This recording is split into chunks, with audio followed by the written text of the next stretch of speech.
करीब हर तीसरा बच्चा जो है वो ये सोच के बैठा हुआ है कि उसका जो पेपर था वो काफ़ी टफ था। जो भी बेसिकली अगर आप देखोगे डिफरेंट डिफरेंट डेट्स को डिफरेंट डिफरेंट टाइम पे ये पेपर्स हो रहे हैं जेईई मेंस के। और हर कोई बच्चा जो है ऑलमोस्ट एवरी सेकंड थर्ड बच्चा जो बोल रहा है कि मेरा पेपर टफ था और बाकियों का तो पेपर आसान आ गया, तो इसका मतलब मेरा परसेंटाइल काफ़ी कम आ जाएगा। आज का वीडियो उसी पे है कि यार आपको क्या करना है, क्यों ऐसा है, आपके दिमाग में ऐसी चीज़ क्यों आई है और उसका सोल्यूशन क्या है। ये वीडियो पूरा देखना, चैनल को सब्सक्राइब करना, क्योंकि आने वाले टाइम में हम लोग पूरा जोसा की काउंसलिंग कवर करेंगे। आपके कॉलेजेस के लिए जो बेस्ट कॉलेज आपके परसेंटाइल के लिए होगा वो डिस्कस करेंगे। खूब सारे मैंने कॉलेज रिव्यूज़ बना के रखे हुए हैं, उनको आप देख लेना। डिफरेंट डिफरेंट टाइम पे जोसा के जो राउंड 1, राउंड 2, राउंड 3, राउंड 6 तक जो काउंसलिंग होती है, हर एक राउंड के बाद एक एक आपको बुलेटिन आएगा मेरी तरफ से, सो दैट आपको पता हो कि एवरी राउंड स्ट्रैटेजी चेंज, हर एक राउंड में स्ट्रैटेजी चेंज होती है। तो इसलिए आप चैनल को ज़रूर सब्सक्राइब कराना। और बीच बीच में आपके जो कमेंट्स आते हैं, क्वेश्चन आते हैं कंटिन्यूसली, एक तो मैं उनको ऑन स्पॉट भी जवाब देने की कोशिश करता हूँ, बट बहुत सारे क्वेश्चंस को जो मुझे लगता है कि यार ये बाकी लोगों को भी रेलेवेंट है, तो उनके मैं आंसर देने की कोशिश करता हूँ थ्रू द वीडियो के पहले 5-7 मिनट में लगाता हूँ आंसर देने के लिए। उसमें से बहुत सारे क्वेश्चंस 90% जो बच्चे हैं उनके मन में भी वही सिमिलर क्वेश्चन होंगे। तो जो पहला क्वेश्चन है उसको ले लेते हैं, 8-10 क्वेश्चन ले लेते हैं, उसके बाद मैं आपको बताऊंगा कि आपका ये सोचना जो है कि आपका पेपर टफ था, क्या परसेंटाइल में आपको मार लगेगी, कि आपका परसेंटाइल कम हो जाएगा कंपेयर टू दो स्टूडेंट जिनका पेपर आसान था। ये चीज़ हम लोग डिस्कस करेंगे। पहला जो क्वेश्चन आया हुआ है, वीडियो पूरा देखना और सब्सक्राइब जरूर करना। सब्सक्रिप्शन से फ़ायदा ये है कि आपको जब भी मेरा वीडियो आएगा तो वो आपको हमेशा होम स्क्रीन पे टॉप पे दिखेगा।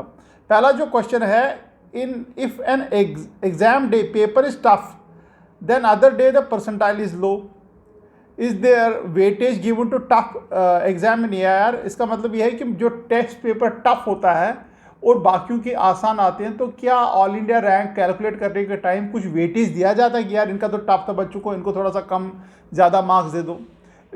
फॉर एग्जांपल आपने पेपर एक दिन आपने पेपर दिया जेईई मेंस में, उस पेपर पे अगर एक टाइप के बच्चे के 215 मार्क्स आते हैं, बट अगर सेम बच्चा दूसरे पेपर को अटैम्प्ट करे, यानी दूसरे दिन के पेपर को अटैम्प्ट करे, उसमें शायद 185 आए, यानी कि उसके लिए वो पेपर टफ है। तो 215 और 185 तो काफ़ी अंतर है। तो क्या ऑल इंडिया रैंक में उसको फ़र्क पड़ेगा क्या, वो डिस्कशन पॉइंट है, तो उसका तो मैं आंसर दूंगा वीडियो में। नेक्स्ट क्वेश्चन पे चलता है। Sir I got 88.2 percentile in first attempt, my category is SC, तो मेरे को NIT इलाहाबाद बेस्ट ब्रांच मिलेगा कि नहीं मिलेगा। देखो मुझे जो लग रहा है कि हो सकता है कि आपका 90 टच कर जाए परसेंटाइल और SC कैटेगरी है आपकी, तो आपके चांसेस हैं आपको मिलने का NIT का, क्योंकि जो SC का है थोड़ा सा कट ऑफ डाउन जाता है। बट अगर आप यूपी के हैं तब है, क्योंकि आपने अपना ये नहीं लिखा है कि आपका होम स्टेट क्या है। होम स्टेट और आउटसाइड स्टेट में कट ऑफ में थोड़ा बहुत अंदर रहता है, 15-20% का अंदर रहता है। मान लीजिए होम स्टेट में कट ऑफ 12,000 का गया किसी ब्रांच का, तो आउटसाइड स्टेट यानी कि ऑल इंडिया रैंक में वो उसको 10,000 या 9,000 पे कट ऑफ मिलेगा। यानी कि आउटसाइड स्टेट के लिए उस कॉलेज में एडमिशन लेने थोड़ा मुश्किल हो जाता है then the student from the home state. But ये एडवांटेज हर एक बच्चे के लिए है, क्योंकि उसका होम स्टेट भी कोई ना कोई कॉलेज होगा। दूसरा एक क्वेश्चन है,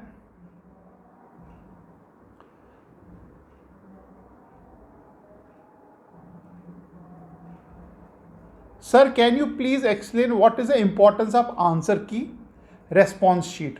या जैसे बोलते हैं ना कि आंसर की अभी अपलोड हो जाएगी, आपको आंसर की पता लग जाएगी जो ही आपका एग्जाम खत्म हो जाता है जेईई मेंस का, फिर आपको रेस्पॉन्स शीट भी मिलती है जो आपने आंसर दिए हैं।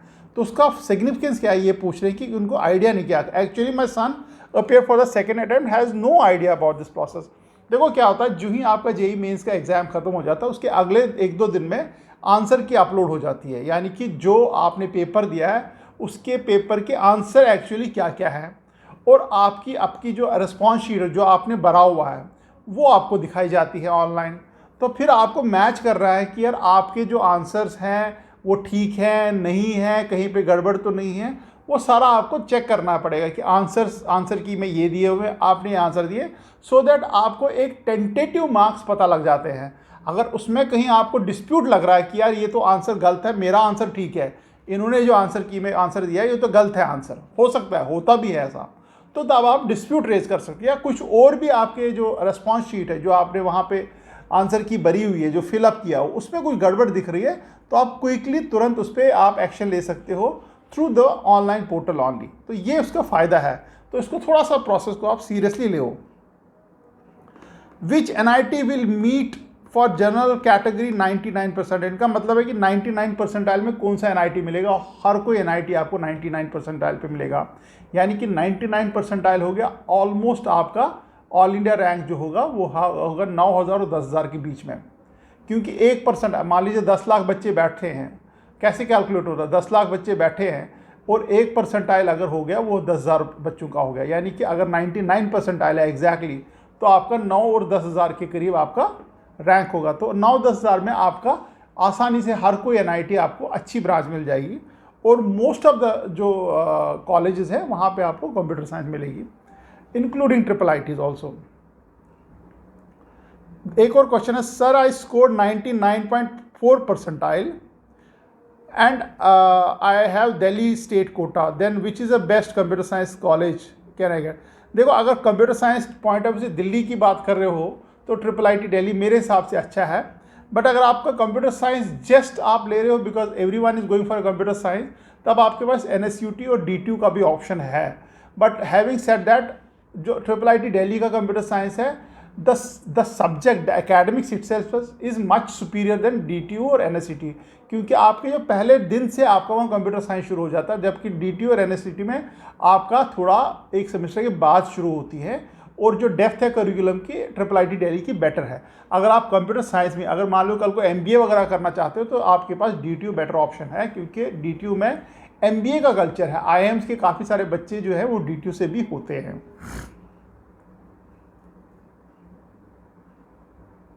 सर, जोसा का IIT और NIT का कॉमन फिलिंग होता है या सेपरेट, यानी कि जब हम लोग जोसा में फॉर्म भरते हैं तो हमारा जो चॉइस, कॉलेज चॉइस फिलिंग होती है, क्या वो अलग अलग भरनी होती है कि सेपरेट होती है?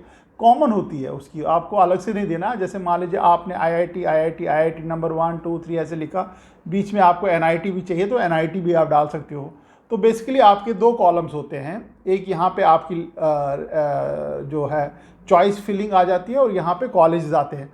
उन चॉइस फिलिंग को आपको यहाँ से कॉलेज उठाना, ड्रैग करना और इधर ले जाना है, ड्रैग करना इधर लेना, एक वो आपकी लिस्ट बनती चली जाएगी। काफ़ी आसान है। जो ही आपका पोर्टल ऑन हो जाएगा, जो ही आपका लॉगिन वगैरह हो जाएगा, आपको आसानी से समझ आ जाएगा। उस वक्त जब हम पहुँचेंगे तो मैं आपको समझा भी दूंगा कैसे करना है। बट हाँ, कॉमन लिस्ट होती है, कोई अलग से IIT और अलग से IIIT या NIT की अलग से नहीं होती है। Sir, how much percentile required to join to get NIT Rourkela in any branch, home state Orissa? इसमें आप 95 परसेंटाइल अगर आपका है तो आपका कंफर्टेबली कोई भी ब्रांच मिल जाएगी NIT रौलकेला में। 95 परसेंटाइल हो गया, करीब 40-50 हज़ार का रैंक मिल जाएगा आपका अगर होम स्टेट आपका है तो। Sir, please tell me NIT Jalandhar में IT ब्रांच या थापर में CSE ब्रांच, मैं कौन सा ब्रांच चूज़ करूं? फ़ी की कोई प्रॉब्लम नहीं है, यानी कि थापर भी के लिए फ़ी दे सकते हैं जालंधर। देखो, NIT और थापर में थोड़ा सा ये अंतर है कि NIT is a government college, Thapar is A private college, पहली बात। तो ब्रांच में कोई ज़्यादा अंतर नहीं। IIT एंड CSE में 19-20 का ही अंतर होता है, डिपेंडिंग ऑन द कॉलेजेस। किसी कॉलेज में थोड़ा अंतर 20-30% का होता है, किसी कॉलेज में थोड़ा कम अंतर होता है। But my suggestion would be go for NIT Jalandhar, क्योंकि उसकी जो प्लेसमेंट है वो काफ़ी अच्छी है और कट ऑफ भी काफ़ी अच्छा जा रहा है मेरे पॉइंट ऑफ व्यू से। But infrastructure point of view से Thapar is a better college. आप अपने लेवल पे भी एक बार रिसर्च ज़रूर करना। सी, एनी एडवाइस, कोई भी आपको एडवाइस दे रहा है, मतलब मैं या कोई और एडवाइस दे रहा है, वो एक काफ़ी लिमिटेड एडवाइस होती है, क्योंकि हम लोग आपका जो परिस्थिति है या आपकी जो कंडीशन है वो नहीं समझते हैं उतनी अच्छी तरह से जितना आप अपनी कंडीशन समझते हो, और आप अपनी जो लिमिटेशन है वो अच्छी तरह से समझते हो, या आपकी जो इंस्पिरेशन है वो अच्छी तरह से समझते हो। हम तो प्राइमा फेसी, जैसे आपने बोला NIT जालंधर या थापर, एक प्राइमा फेसी एक ओपिनियन दे दिया, बट हो सकता है आपके कुछ सॉलिड रीज़न हो थापर ज्वाइन करने के, या हो सकता है कुछ आपके और भी कुछ और रीज़न हो जो NIT जालंधर ज्वाइन करने के लिए। तो इसलिए आप अपना रिसर्च ज़रूर करना, और हर कोई ओपिनियन या हर कोई डिसीजन जो आप लोगे वो आपके अपने रिसर्च पे होना चाहिए। That is my advice.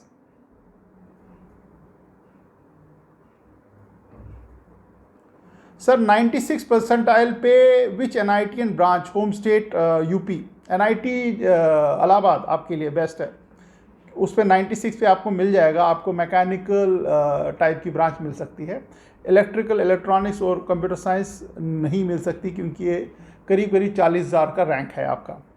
अगर मतलब इतना एग्जैक्टली परसेंटाइल है, 35 से 40,000 का रैंक है आपका। Sir I got 98.2 percentile, which college should I target according to you. यार 98.2 पे आप NIT भी टारगेट कर सकते हो और आप IIIT भी टारगेट कर सकते हो, but my suggestion would be, अगर आपको इलेक्ट्रिकल भी टॉप NIT में मिल जाए तो आप ले लेना, या आपको इलेक्ट्रॉनिक्स एंड कम्युनिकेशन IIITs में मिल जाए, NITs या IIITs में मिल जाए, वो ले लेना। क्योंकि जो टॉप के कॉलेजेस हैं उसका जो हवा है, एनवायरनमेंट है, जो उनकी जो कल्चर है वो बेटर होता है। जो नए नए कॉलेजेस आए हैं, जो अभी एस्टैब्लिश उतने कॉलेज नहीं हुए, but having said that, that is purely your choice. Sir 2000 rank पे IIIT हैदराबाद में CS या फिर टॉप 3 में CS मिलेगा। टॉप 3 NITs में CS मिलने के पूरे चांसेस हैं आपके, बट IIIT हैदराबाद मुझे मुश्किल लग रहा है CS, क्योंकि वहाँ पे 800-900 रैंक पे क्लोज हो जाता है। बट आप ट्राई ज़रूर कर सकते हो सकता है कि कभी खेल ऊपर नीचे हो जाए, you never know, but definitely chance बनता है आपका। बट अगर आपको CS IIIT हैदराबाद में मिल रहा है तो definitely any day IIIT Hyderabad even better than IITs। कुछ IITs का CS छोड़ के आप वहाँ पे हैदराबाद में ज्वाइन करो, ज़्यादा अच्छा है। हाउ टू, एक क्वेश्चन है 85 to 90 परसेंटाइल कितना। अच्छा, एक और क्वेश्चन है, how to avoid NTA scam. मेरे ख्याल से NTA स्कैम का मतलब इनका ये है कि काफ़ी सारे जो गूगल आप करते हो कि JEE वगैरह के लिए, तो वहाँ पे काफ़ी सारी वेबसाइट आ जाती है जहाँ पे लिखा होता है कि रिज़ल्ट चेक करो या इंफॉर्मेशन ऑन JEE मेंस वगैरह, तो आप क्लिक करते हो तो वो कहीं आपको डिफरेंट साइट्स पे ले जाता है। So these are all fake sites या मार्केटिंग साइट जो आपका डेटा कैप्चर करते हैं और फिर आपके डेटा आपका कहीं ना कहीं यूज़ करके आप ही को वो बेचने, कुछ ना कुछ प्रोडक्ट बेचने के लिए आपको मेल्स या आपको कांटेक्ट करने की कोशिश करते हैं। बट ये है कि आपकी सिर्फ जो .NIC करके जो वेबसाइट्स हैं, basically NIC is national informatics centre, जो आपका गवर्नमेंट ऑफ इंडिया चलाता है। तो जितनी भी वेबसाइट हैं तो आप उन्हीं की जो NTA JEE वाली जो वेबसाइट है उसी पे आप अपना डेटा डाला करो, और कहीं पे भी डालने की डेटा ज़रूरी नहीं है। वहाँ पे कोई ऐसी एप्लीकेशन फॉर्म मांगेगा, कोई डेटा बर्थ मांगेगा, don't do that till the time आपका जो NTA की या JEE की ऑफिशियल वेबसाइट है। This is how you can avoid the scam, NTA के नाम पे जो आपको स्कैम किया जाता है।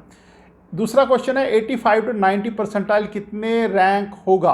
ओके, देखो पर परसेंटाइल आपका ऑलमोस्ट 10,000 रैंक है, यानी कि 99 परसेंटाइल 10,000 रैंक है। सिमिलरली 98 परसेंटाइल जो है वो करीब करीब 20,000 रैंक है। 97 परसेंटाइल करीब करीब 30,000 रैंक है, प्लस माइनस 2-4 हज़ार ऊपर नीचे मान के चलो, डिपेंड करता है जब अभी रिलीज़ होगी लिस्ट कि कितने बच्चे एग्जैक्टली इसमें अप्रैल सेशन में बैठे हैं, तो उसकी बेसिस में मैं अज्यूम कर रहा हूँ कि 10 लाख बच्चे बैठे। तो सिमिलरली अगर 90 परसेंटाइल आप बोल रहे हो तो आपका 1 लाख का रैंक बैठता है। अगर 90 परसेंटाइल यानी कि 10 परसेंटाइल चले गए, 10 percentile multiply by 10,000, so that means 1 lakh आपका चला गया। 90 percentile is almost a lakh percentile, lakh of all India rank. Top colleges for BTech computer science और IT फॉर 97.5 परसेंटाइल। आपके टॉप कंप्यूटर साइंस, इसमें आपके जो मिडिल इनका मतलब 30,000 के करीब आपका रैंक बैठता है, 25-30,000 के करीब। सो इसमें आपको जो है लास्ट के 5 NITs के कंप्यूटर साइंस मिलेगा। बट अगेन आई सजेस्टेड आप कंप्यूटर साइंस के पीछे मत भागना, आप इलेक्ट्रिकल मैकेनिकल भी मिल जाता है, अच्छे कॉलेज में चले जाना, क्योंकि जो ही आप कॉलेज में घुसते हो तो आप कंप्यूटर साइंस के जो सब्जेक्ट्स हैं या उसके सॉफ्टवेयर वगैरह पैरेलली सीख सकते हो। और बहुत सारे NITs और IIITs में ये ऑप्शन होता है कि जो ही कंप्यूटर साइंस की कंपनीज आती हैं या सॉफ्टवेयर की कंपनीज आती हैं, आईटी कंपनीज आती हैं, तो वहाँ बैठ सकते हो प्लेसमेंट में. Nobody is going to tell you कि don't sit for the placement unless until companies की कोई स्पेसिफिक रिक्वायरमेंट हो कि मेरे को सिर्फ कंप्यूटर साइंस में चाहिए. एक क्वेश्चन है, my daughter 90 percentile EWS, please refer college home state Gujarat. आपको NIT गुजरात में ट्राई करना पड़ेगा, मिलने के चांसेस हैं आपको. ब्रांच शायद आपको मनपसंद ना मिले बट मिलने के चांसेस हैं. सर 12 अप्रैल का पेपर हार्ड था, कितना नंबर पे क्या परसेंटाइल बनेगा? ऐसा कुछ नहीं है, आप टेंशन मत लो, मैं उसी के बारे में बात करने वाला हूँ. देखो क्या होता है कि एक there is a term called normalization. अब मैं वीडियो के ऊपर आ रहा हूँ, वीडियो पे जो हम लोगों को डिस्कशन करना था. मान लीजिए 10 पेपर हुए हैं टोटल जेई के अप्रैल सेशन, फॉर एग्जांपल 10 पेपर हुए हैं, जिसमें से 7 आसान थे, जिसमें 200 मार्क्स आना इजी था, बट 3 ऐसे पेपर थे जिसमें से 175 आना इजी था, यानी कि 25 मार्क्स का गैप आ गया. तो क्या वो 3 जो पेपर जिन्होंने टफ वाले पेपर दिए तो उनका क्या परसेंटाइल कम हो जाएगा? क्योंकि 200 और 175, यानी कि 175 का जो परसेंटाइल है वो नीचे होगा और 200 को परसेंटाइल ऊपर होगा. ऐसा नहीं होता. हर एक पेपर मतलब मान लीजिए हम लोग 10 पेपर्स की बात कर रहे हैं, हर एक पेपर का अपना परसेंटाइल बनता है. फॉर एग्जांपल पेपर 1 का पहले 100 परसेंटाइल के हिसाब से कैंडिडेट्स को सॉर्ट किया गया कि 99, 99.6778, 99.6779, 99 ऐसे करके सबको परसेंटाइल मिल गए. हर एक पेपर में उस पेपर के हिसाब से परसेंटाइल बनते हैं. यानी कि अगर किसी बच्चे के फॉर एग्जांपल पेपर 1 में जो हाईएस्ट मार्क्स थे, फॉर एग्जांपल हाईएस्ट मार्क्स थे 292 थे, ठीक है. तो पेपर 1 में जो जिसके मार्क्स 292 हुए, यानी कि सबसे ज़्यादा मार्क्स हो गए, उसका जो परसेंटाइल है 100 हो गया, क्योंकि उसके ऊपर तो कोई बच्चा है नहीं, तो सबसे ज़्यादा उसी के मार्क्स हैं. That is a paper 1 to paper 1. But paper जो 10 हुआ, जो लास्ट का पेपर हुआ या मतलब बीच का एक पेपर है, वो टफ था काफ़ी, और उसमें जो हाईएस्ट मार्क्स आए वो आए 275. तो उस पेपर में जो 100 परसेंटाइल बैठा वो बैठा 275 वाले बच्चे का.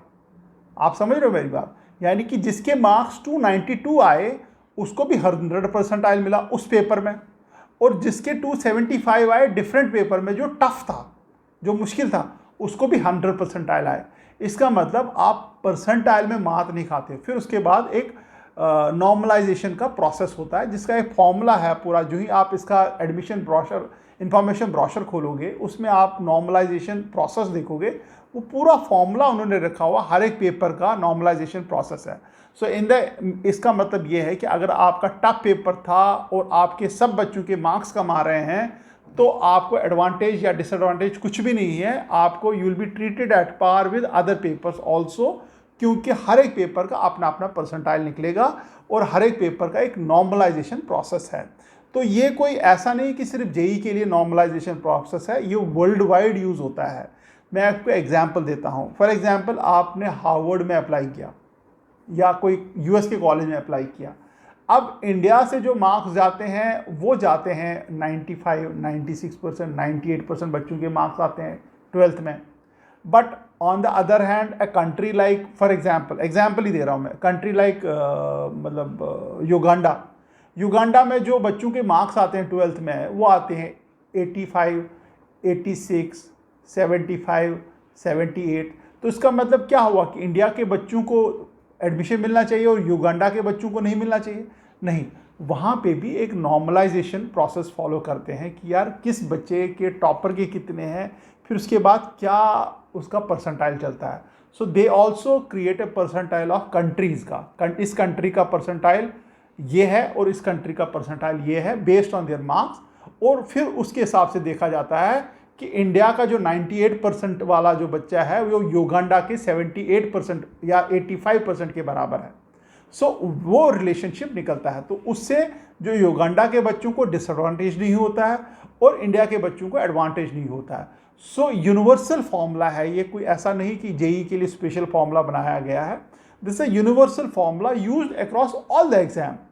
जैसे कि बिहार बोर्ड वाले कंप्लेन करते हैं हमारे यहाँ मार्क्स उतने आते नहीं हैं, बट सीबीएसई बोर्ड के जो है 99 100% मार्क्स आ जाते हैं। तो क्या बिहार बोर्डों का वालों का डिसएडवांटेज होगा? द आंसर इज़ नो, क्योंकि हर एक एंट्री या एंट्रेंस जब भी होता है तो वहाँ पे उनका नॉर्मलाइजेशन प्रोसेस यूज़ होता है। फॉर्मूले सेम ही है, लगभग सेम है, प्लस माइनस थोड़ा बहुत ऊपर नीचे ट्वीक करते हैं depending on the admission criteria, depending on कुछ और पैरामीटर्स तो नहीं ऐड होने हैं। आई होप इससे आपको क्लियर हो गया होगा। अगर आपका पेपर टफ भी आया, सबसे टफेस्ट मान लो आपका आया पेपर, फिर भी आपको कोई डिसएडवांटेज नहीं होगा, आपको कहीं पे भी ऐसी प्रॉब्लम नहीं आएगी कि आपका पेपर टफ था इसलिए आपका रैंक आया। जैसा आपने किया वो सब बच्चों ने वैसा ही किया होगा। So you don't have to worry, हर एक बच्चे के साथ आपका कंपैरिजन इक्वली रहेगा, आपको ना कोई एडवांटेज मिलेगा ना डिसएडवांटेज मिलेगा। जो आप डिजर्विंग रैंक है या परसेंटाइल है वही आपको मिलेगा। सो काफ़ी बच्चों के ये क्वेश्चन थे, दैट इज़ अ रीज़न मुझे लगा कि यह स्पेशलाइज एक वीडियो बनाना चाहिए। बाकी रहा आने वाले टाइम में हम लोग जोसा के ऊपर बात करेंगे, जोसा के वीडियो बनेंगे। स्टेज 1 2 3 4 5 6 राउंड ऑफ काउंसलिंग जोसा की होगी, फिर CSAP की 2 राउंड की काउंसलिंग होगी, फिर कॉलेज एडमिशन के टाइम मैं आपके साथ रहूँगा इन द सेंस कि कॉलेज में क्या क्या लेके जाना है, लैपटॉप कौन से खरीद रहे हैं, कॉलेज एडमिशन के टाइम, फिर उसके बाद स्पोर्ट्स कौन सा ज्वाइन करना है, क्लब सोसाइटीज़ कैसे ज्वाइन करनी है, पहला सेमेस्टर कैसा आपको कॉलेज का जाना चाहिए, वो सारी चीज़ें हैं। फिर उसके बाद इंटर्नशिप, प्लेसमेंट, बहुत सारी चीज़ें हैं जो आपकी कॉलेज लाइफ में यूज़ होंगी। तो इसलिए सब्सक्राइब ज़रूर करना, क्योंकि सब्सक्रिप्शन से फ़ायदा ये है कि जब भी कोई वीडियो आएगा होम स्क्रीन पे आपको दिखेगा, प्लस कंटेंट इतना ज़्यादा अच्छा है कि आपको कहीं पे भी कोई भी दुविधा है, कोई भी प्रॉब्लम है, कोई भी वीडियो उठा के देख लो तो आपको दिख जाएगा। वीडियो शेयर भी ज़रूर किया करो अपने फ्रेंड्स के साथ, क्योंकि अगर आपके फ्रेंड्स हैं वो भी जेई दे रहे हैं या कोई और एग्ज़ाम दे रहे हैं तो उनको ये वीडियो से थोड़ी बहुत हेल्प होती रहेगी। बाकी रहा आप लोगों के मन में किसी और टॉपिक पे भी वीडियो चाहिए तो मेरे को कमेंट सेक्शन में डाल दो। जितने ज़्यादा कमेंट्स आएंगे किसी पर्टिकुलर टॉपिक के लिए तो मैं उनको डेफिनेटली टेक अप करूँगा। All the best and thank you very much.